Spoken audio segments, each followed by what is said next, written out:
इस्लाम जनसंख्या में कितने प्रतिशत जनसंख्या सिया समुदाय का है और कितना प्रतिशत जनसंख्या सुन्नी समुदाय का है। सबसे पहले इस्लाम जनसंख्या में लगभग 57 देश आते हैं जो इस्लामिक कंट्री कहलाते हैं, और इस्लाम जनसंख्या में लगभग 80% सुन्नी समुदाय का जनसंख्या है।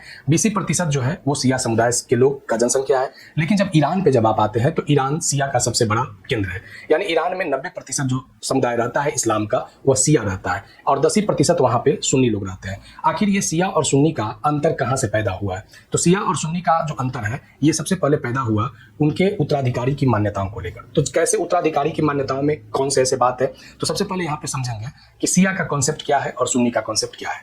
देखिए, पैगंबर के साहब के मृत्यु के बाद उत्तराधिकारी की जब बात आया तो सिया समुदाय यानी जो ये कॉन्सेप्ट को ला रहे थे कि पैगंबर साहब के निधन के बाद उनके परिवार का ही व्यक्ति इस्लाम धर्म को रिप्रेजेंट करेगा, और उन्होंने अली को सबसे पहले चुना। यहीं से इन लोगों के बीच में मतांतर हुआ और सुन्नी लोगों का मानना था कि ये कोई जरूरी नहीं है कि इस्लाम के नेतृत्व करने के लिए पैगंबर साहब का ही उत्तराधिकारी उनके वंश का हो। सुन्नी का मान्यता था कि जिसमें योग्यता है, जिसमें नेतृत्व करने की क्षमता है, वह इस धर्म को नेतृत्व करेगा, इस धर्म को रिप्रेजेंट करेगा। यहीं से सिया और सुन्नी के बीच में अंतर पैदा होने लगा।